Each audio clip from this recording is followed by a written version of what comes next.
हाय everyone, welcome back. So आज मैं आपके साथ इस वीडियो में डिस्कस करने वाला हूं एक नोटिफिकेशन के बारे में।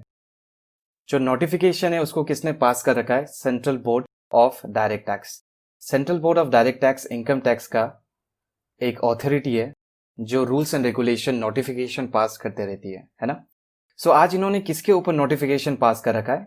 इन्होंने जो नोटिफिकेशन पास कर रखा है वो है फॉर्म 26 AS के ऊपर। Form 26 AS annual statement. Sir, जो फॉर्म 26 AS होता है उस पर क्या क्या इन्फॉर्मेशन आती है?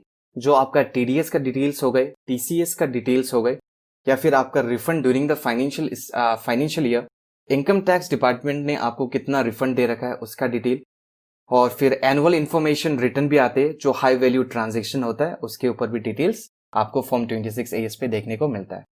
सो फॉर्म 26 AS का क्या हुआ है सर, इस पे क्या कर रखा है नोटिफिकेशन पे? तो बेसिकली जो इसका फॉर्मेट था उस फॉर्मेट को इन्होंने चेंज कर दिया।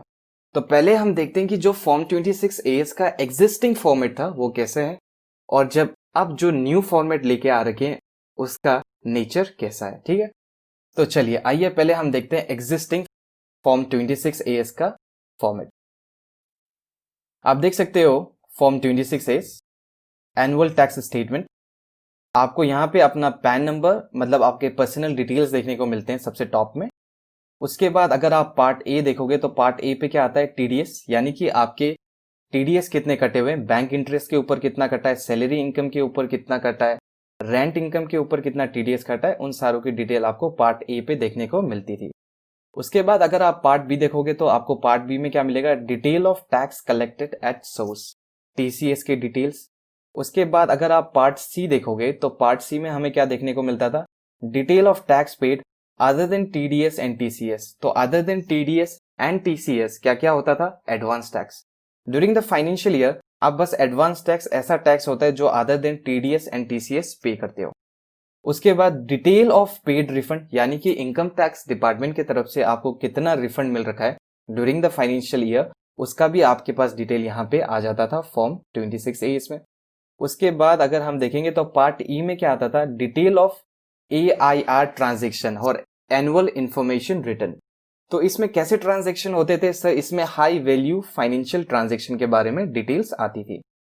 उसके बाद अगर हम पार्ट एफ देखें तो पार्ट एफ में TDS on sale of immovable property. Immovable property है बेसिकली जो लैंड हो गई, बिल्डिंग हो गया, उनके ऊपर अगर आपका कोई भी TDS कटा हुआ है तो उसके डिटेल्स भी आपके पास यहाँ पे आ जाते थे। और लास्ट में TDS डिफॉल्ट, जितना TDS डिफॉल्ट हुआ है उसका स्टेटस आपको पार्ट जी में देखने को मिल जाता था। ठीक है, तो ये था हमारे पास एग्जिस्टिंग फॉर्म 26 AS का फॉर्मेट। पार्ट ए से लेके पार्ट जी तक इसमें सब कुछ था। अब हम देखते हैं जो नया फॉर्मेट होगा वो किस तरीके का होगा। तो नए फॉर्मेट देखते हैं। सबसे पहले मैं आपके साथ फॉर्मेट में ही आ जाता हूं। चलिए स्टार्टिंग से करते हैं, जो नोटिफिकेशन है उसको पढ़ते पढ़ते चलते हैं। तो क्या, in exercise of power conferred by section 285BB read with section इतना इतना इतना, the central board directors hereby makes the following changes लेके आ रखे हैं। द रूल्स में be call as the income tax 11th amendment rule 2020। और दूसरा क्या है? They shall come into force with effect from 1st day of June 2020। So 1st day of June 2020 से ये जो रूल बना रखा है उसको इनफोर्स पे आ जाएगा। ठीक है, उसके बाद अगर हम देखें तो ये आ गया annual information system. The principal director general income tax system और the director general of income tax system और any person authorised by him shall under section इतना इतना इतना upload in registered account of the SSC and annual information system in form 26 AS containing the information specified in column 2 of the table below। यानी कि इन सब के जो table 2 में आएगा हमारे पास, ये सब के डिटेल्स आपको देने पड़ेंगे फॉर्म 26 AS में। तो ये बेसिकली पॉइंट्स है जो फॉर्म 26 AS के टेबल 2 पे हमें देखने को मिलेगा। ठीक है, तो हम फॉर्म 26 AS को ही देख लेते कैसा होगा, क्योंकि वो जो ये चीज यहाँ पे प्रेजेंट कर रखा है वो सेम चीज फॉर्म 26 AS में भी आ जाएगी। तो देखिए, in appendix form 26 AS shall be substituted by the following form, मतलब जो एग्जिस्टिंग फॉर्म है उसको सब्स्टिट्यूट कर दिया इस फॉर्म से। ठीक है, तो form 26 AS annual information statement financial year assessment year आपके पास यहाँ पे प्रेजेंट हो जाएगा। उसके बाद यहाँ पे सबसे अच्छी बात क्या है इस फॉर्म पे, जैसे उस फॉर्म में क्या था, पार्ट ए पार्ट बी सब कुछ था, इस फॉर्म में बस 2 पार्ट हैं। उसमें पार्ट ए से लेके पार्ट जी तक था, है ना। कहाँ से, टीडीएस के डिटेल शुरू होता था और एंड कहाँ पे होता था, लास्ट में, जो टीडीएस डिफॉल्ट हो रखा है। यहाँ पे पार्ट ए मिलेगा आपको और पार्ट बी देखने को मिलेगा बस। पार्ट ए में क्या है सर, पार्ट ए में आपका जो क्या बोलते हैं इन्फॉर्मेशन है आपके बारे में, वो सब कुछ आपको देखने को मिलेगा, जैसे कि पैन नंबर, आपका नाम, और उसके बाद डेट ऑफ बर्थ, अगर इनकॉर्पोरेशन, अगर कंपनी है या फिर कोई सोसाइटी ट्रस्ट है तो उनका डेट ऑफ इनकॉर्पोरेशन आ जाएगा, मोबाइल नंबर, ईमेल एड्रेस और Aadhaar number in case of individual का, क्योंकि कंपनी के तो आधार नंबर नहीं होते, है ना, तो ये इंडिविजुअल के केस में आधार नंबर भी आपको देखने को मिल जाएगा। उसके बाद अगर हम पार्ट बी देखें तो पार्ट बी थोड़ा इंपॉर्टेंट है, क्योंकि यही चीज, ये जो 7 पॉइंट है, इनमें से कुछ पॉइंट्स तो वैसे ही होंगे जो एग्जिस्टिंग फॉर्म 26 एएस में था, और कुछ पॉइंट्स नहीं होंगे। तो पार्ट बी का सीरियल नंबर 1 पे आपको क्या देखने के लिए मिलेगा, सबसे पहले आपको मिलेगा information relating to tax deducted और कलेक्टेड एट सोर्स। तो ये हमें पहले भी मिलता था, क्या मिल रहा है सर, टीडीएस का डिटेल और टीसीएस का डिटेल, तो ये हमें वहां पे भी मिलता था। पार्ट ए में टीडीएस का डिटेल, पार्ट बी में टीसीएस का डिटेल। उसके बाद information relating to specified financial transaction, यानी कि एनुअल इंफॉर्मेशन रिटर्न, कौन से transaction, high value financial transaction का, जो भी हाई वैल्यू फाइनेंशियल ट्रांजैक्शन हो रखा है ड्यूरिंग द फाइनेंशियल ईयर आपके पैन के ऊपर, उसका डिटेल आपको सेकंड सीरियल नंबर पे मिल जाएगा। उसके बाद अगर हम थर्ड सीरियल नंबर देखें तो information relating to payment of taxes. Payment of taxes में तो मेरे ख्याल से एडवांस टैक्स ही आएगा, क्योंकि हमने जो पेमेंट ऑफ टैक्सेस है वो एक टीडीएस हो गया और टीसीएस वो तो ऊपर कवर कर रखा है। तो information relating to payment of tax अब मेरे हिसाब से बस ये एक क्या बोलते हैं एनुअल बोल रहा हूँ, एडवांस टैक्स ही रहता है।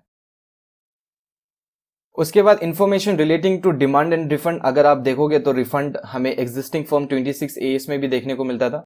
अब जो नया चीज हमें देखने को मिल रहा है वो क्या है, वो है सर डिमांड। सर डिमांड कैसे दिखेंगे, आपका जो भी आपका पैन नंबर है उसके ऊपर कितना डिमांड एग्जिस्ट करता है, उन सब का डिमांड का टोटल अमाउंट आपको देखने को मिल जाएगा। यानी कि असेसमेंट ईयर, कौन से असेसमेंट ईयर को कितना डिमांड पर्टेन करता है, उन सब की डिटेल्स आपको अब नए फॉर्म 26 एएस में देखने को मिल जाएगा। उसके बाद है information relating to pending proceedings और information relating to completed proceedings. अगर मैं आपके साथ प्रोसीडिंग्स की बात करूं, तो अगर मैं आपके साथ क्या करूं, इनकम टैक्स प्रोसीडिंग्स की बात, इनकम टैक्स प्रोसीडिंग्स। तो इनकम टैक्स प्रोसीडिंग्स 3 स्टेजेस में होते हैं। एक तो होता है सबसे पहले एओ के लेवल पे, दूसरा होता है कमिश्नर इनकम टैक्स अपील के लेवल पे, और तीसरा होता है हमारे ट्राइब्यूनल जो है आईटीएटी पे। तो इसको देखना पड़ेगा, अभी तक इन्फॉर्मेशन पता नहीं चला मेरे को भी, और ना क्लैरिफिकेशन आ रखा है कि कौन कौन से प्रोसीडिंग्स के ऊपर आप इन्फॉर्मेशन हमें फॉर्म 26 एस में देखने को देंगे। मेरे ख्याल से तो ये तीनों इन्फॉर्मेशन आ जाएंगे, क्योंकि ये एओ का लेवल, सीआईटी का लेवल और आईटीएटी का लेवल, ये पूरे internal part of income tax authority है ना। आईटीएटी के बाद भी जो लोग होते हैं, अगर उनको सेटिस्फाई नहीं हो रखे हैं ऑर्डर से, तो वो हाई कोर्ट और सुप्रीम कोर्ट मूव करते हैं। ये दो जो ये फॉरम है ये तो out of income tax authority है, तो इसका इंफॉर्मेशन मिलना मुश्किल है, मगर इन सब का इंफॉर्मेशन तो मिल सकता है, क्योंकि ये with in the scope of income tax authority fall करते हैं। तो होपफुली हम देखेंगे जब फॉर्म आएगा कि क्या ये स्टेटस हमें देखने को मिल रहा है कि नहीं मिल रहा। उसके बाद आपके पास तो ये पॉइंट भी कवर है, ये पॉइंट भी नया आ रखा है, ये डिमांड नया है, पेंडिंग प्रोसीडिंग्स नहीं है, कंप्लीटेड प्रोसीडिंग्स भी नया है, और लास्ट में है any other information in relation to sub rule 2 of rule 114I। तो ये भी एक नया पार्ट आ रखा है, इसके बारे पे देखेंगे। ऊपर रूल पे लिखा रखा है कि रूल क्या कहता है, देखते हैं यहाँ चाहिए। ये बेसिकली मेरे ख्याल से, तो चलिए देखते हैं थोड़ा। ये हमारे पास सब रूल 2 आ जाइए, इसको थोड़ा सा यहाँ करते हैं ताकि आपको इजीली दिख जाए। Okay okay okay okay okay okay, ठीक है। क्या लिखा हुआ है, द बोर्ड में ऑल्सो ऑथराइज, बोर्ड कौन सा बोर्ड, सीबीडीटी बोर्ड में also authorise the principal director general of income tax system और director general of income tax system और एनी अदर पर्सन। तो सीबीडीटी किस किस को पावर दे रहा है, ऑथराइज किसको कर रखा है, एक तो कर रखा है principal director general income tax को, या फिर डायरेक्टर जनरल इनकम टैक्स को, और एनी अदर पर्सन और एनी पर्सन ऑथराइज, ठीक है, पर्सन ऑथराइज। और ये जो है ये सिस्टम वाले हैं, ठीक है, ये ऐसे नहीं है जो असेसमेंट करते हैं, ये सिस्टम वाले जो बेसिकली बस इनकम टैक्स पोर्टल के सिस्टम से वर्कआउट करते हैं। By him to upload the information receive from any officer, ऐसा इंफॉर्मेशन जो किसी भी ऑफिसर से हमें मिला या फिर अथॉरिटी से या फिर body performing any function under any law और the information receive under any agreement referred to in section 90 या फिर 90A। मतलब सीबीडीटी ने ऑथराइज दे रखा है principal director general of income tax को या फिर director general of income tax को या फिर कोई भी ऐसा पर्सन को ऑथराइज कर रखा है, उनको ये ऑथराइज कर रखा है कि आप अपलोड करिए कोई भी इंफॉर्मेशन जो आपको दूसरे ऑफिसर से मिला है या फिर दूसरे ऑथोरिटी से मिला है या फिर body performing any function under any law से मिल रखा है। तो उन सब के इंफॉर्मेशन भी आपने क्या करने, रिकॉर्ड करने। और बेसिकली वो कौन से सेक्शन से डील करता होगा, सेक्शन 90 एंड सेक्शन 90A। अगर बात करें सेक्शन 90 की और 90A की, तो ये दोनों के दोनों सेक्शन DTA से काम करते हैं। सो DTA क्या हुआ, डबल टैक्सेशन अवॉइडेंस एग्रीमेंट। जो सेक्शन 90 है वो कंट्री से डील करता है और जो 90A है वो एसोसिएशन से डील करता है, ठीक है। किससे डील करता है, एसोसिएशन से। तो उसके ऊपर भी इंफॉर्मेशन अब हमें फॉर्म 26AS में देखने को मिलेगा। तो काफी अच्छा बना दिया फॉर्म 26AS। पहले बात तो ये है कि जो पार्ट है उसको दो पार्ट पे डिवाइड कर रखा है, पार्ट ए पार्ट बी, जो सबसे अच्छी बात है। और उसके बाद पार्ट बी में भी अब देखिए काफी इंफॉर्मेशन देखने को मिल जाएगी। काफी लोगों को पता ही नहीं होता है कि हमारा डिमांड कितना है, तो अब आपको डिमांड भी देखने को मिल जाएगा। आपके ऊपर कितने पेंडिंग प्रोसीडिंग्स है, कहाँ कहाँ आपके प्रोसीडिंग्स है, वो जो कौन कौन से फोरम पे है, कितना अमाउंट है उस प्रोसीडिंग्स का, और कितने आपके प्रोसीडिंग्स कंप्लीट हो चुके हैं फाइनेंशियल ईयर पे। तो ये सब इंफॉर्मेशन भी अगर फॉर्म 26AS में मिल जाएगा तो टैक्स पेयर को काफी कुछ इंफॉर्मेशन फॉर्म 26AS के थ्रू पता चल जाएगा। सो बेसिकली ये छोटा सा एक चेंजेस लेके आए हैं। ये वैसे छोटा तो नहीं है, काफी बड़ा चेंजेस है, काफी इंफॉर्मेशन प्रोवाइड करेंगे, तो ये काफी अच्छा रहेगा टैक्स पेयर के लिए। तो चलिए खत्म करते वीडियो को। वीडियो में बस यही था, नोटिफिकेशन में बस फॉर्म 26AS को रिवाइज कर दिया था। और ये कब से एप्लीकेबल होगा, 1 जून से, 1 जून 2020 से इसकी एप्लीकेबिलिटी शुरू हो जाएगी। तो चलिए देखते हैं कब आता है नया फॉर्म। अगर वो नया फॉर्म जब आएगा तो हम देखेंगे कि पेनल्टी प्रोसीडिंग्स हो गया या फिर कंप्लीटेड प्रोसीडिंग्स में हमें कौन कौन से प्रोसीडिंग्स लेवल का स्टेटस देखने को मिलता है, AO लेवल का या फिर CIT या फिर ITT, क्या ये तीनों का मिलेगा या फिर हमें कुछ लिमिटेड इंफॉर्मेशन ही मिलेंगे। तो चलिए, अगर आपको ये वीडियो अच्छा लगा तो प्लीज वीडियो को लाइक करें। अगर आपके कुछ भी डाउट्स है वो कमेंट सेक्शन में पूछिए। अगर आपको लगता है जो इन्फॉर्मेशन मैंने बताया वो आपके दोस्तों के लिए भी इंपॉर्टेंट हो सकता है तो उनके साथ वीडियो को जरूर शेयर करिए। मिलते हैं अगले वीडियो पे, बाय बाय।